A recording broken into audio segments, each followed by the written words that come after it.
The Atlanta Falcons got some good news on Wednesday going into their Week 4 matchup against the Aints, and we're going to break it all down on today's episode. Welcome on into Falcons Today by Chat Sports. Matthew Peterson here, recapping the latest on the Falcons starting right tackle Kaleb MCGary, who left Week 3 with a knee injury. We learned later on it was an MCL sprain, and McGarry got the MRI results back and said, quote, nothing super bad showed up. So really encouraging stuff. Now, unfortunately, McGarry did not practice on Wednesday, but the good news is he was the only one that did not practice. So a very clean bill of health for the Falcons going into a very pivotal NFC South showdown, their first one in the division this year. But as for McGarry's availability on Sunday, that is still up in the air. It doesn't seem super likely that he'll be able to play just a week after the injury against the Chiefs with an MCL sprain, but it's definitely encouraging that nothing super bad came back, as he put it, from the MRI. He avoided injured reserve, which unfortunately the same cannot be said for starting center Drew Dahlman, so he is out for the next 4 weeks, and we'll talk about his replacement during that time span.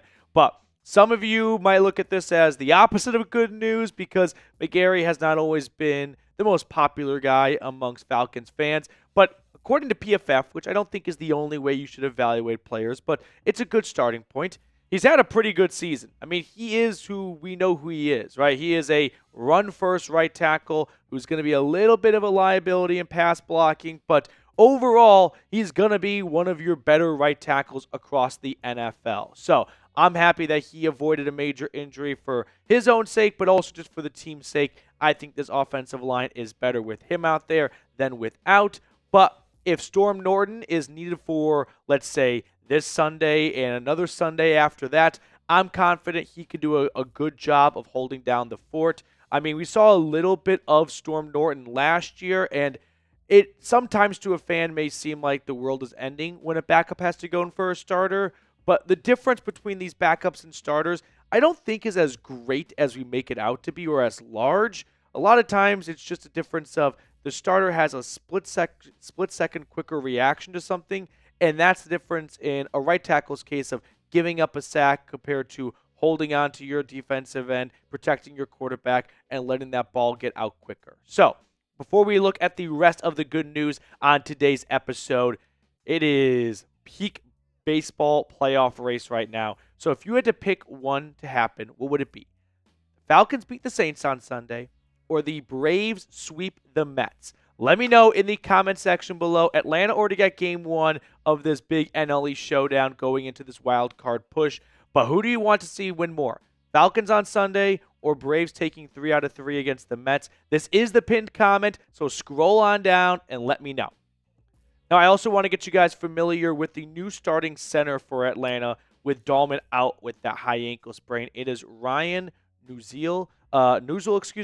He is going to fill in for at least 4 weeks because that is the minimum amount of time you have to miss on injured reserve. He was a UDFA out of App State back in 2021. In his career, he started 4 games. 3 out of those 4 came last year, but I always love seeing UDFA success stories like this because you know you've got someone who worked their tail off to at least even make the practice squad, but didn't just rest there and kind of kick back, continue to work to get themselves a spot on the starting roster or on the starting lineup if an injury were to happen, or at least on the initial 53-man roster. But last year we saw Neuzil play 4 games, I believe it was, 3 starts, something like that. He played 203 snaps, so, decent sample size to have enough tape on him to know what you've got in the guy. And what you have is an adequate backup center, right? I don't think that the offensive line's going to plunge now that Dahlman is out. I do think his absence will be noticed, so hopefully he does not miss more than the minimum amount of time needed. But I'm confident that if Neuzil and Storm Norton have to fill in for, the combined 1 to 2 weeks, for however long Kaleb McGarry is out, that this offensive line shouldn't miss too much of a beat. Now, we have some other news to cover on today's episode, but I just want to keep you guys up to speed on the sub-battle we are doing with Saints Now at Chat Sports. And our preview video yesterday did not do as well as our previous video. Just 25 subscribers gained, and If you guys care about the YouTube analytics, just the video itself didn't really pop. You can kind of see that on the chart itself. So if you have feedback for the preview videos to make them better, if I'm withholding information that you want to hear about, please let me know in the comment section. My job is to give you guys the best content as possible. But we do have a slight lead still on Saints Now in subscribers over the last couple of days. So if you want to beat the Saints on Sunday, hit that sub button down below. Now, speaking of the Aints, their injuries are piling up. And no, players getting injured is not good news. But I think deep down everyone is lying to themselves if they don't see, oh, the star player for the team we're playing on Sunday might not play. Yeah, let's be honest with one another. There's probably a little bit of a smile going on no matter how hard you try to hold it back.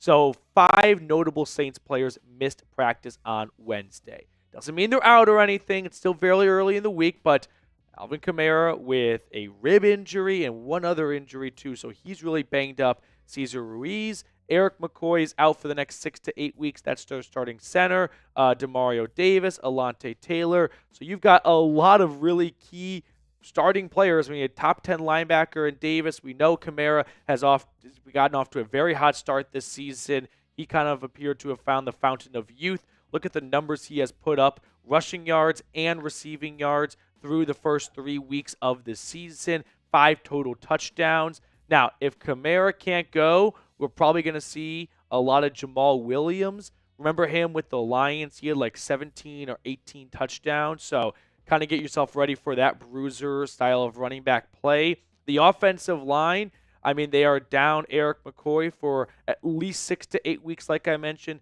If Cesar Ruiz can't go, my suspicion is it'll be Lucas Patrick stepping in at center, and then maybe Uda over at guard. I think they'll move Patrick over to center and then put Uda over at guard, and that's probably your best starting 5 combination right there.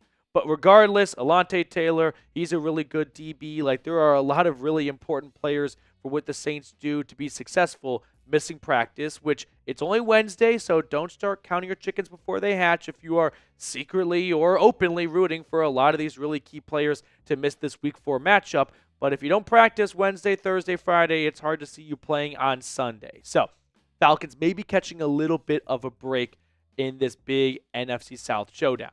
Before we get you guys on out of here, though, I just want to remind you guys that we have an awesome deal going on with our friends over at Fanatics, where you can look like Matthew Judon, but in a much more warmer climate, because this Falcons hoodie is 25% off when you go to chatsports.com/ATL hoodie. I put that link for you all in the comments and description of today's video, chatsports.com/ATL hoodie, to get this Falcons hoodie 25% off.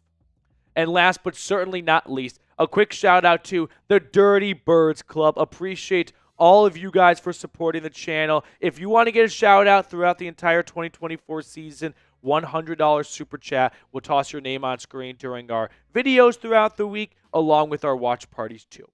All right, that will do it for us on today's episode. Thank you guys so much for tuning in. If you enjoyed the content, you know what I'm going to say next. Hit that sub button, like the video. It really does help grow the channel, even if it doesn't feel like it's a whole lot. One like multiplied by everyone watching right now can go a really long way.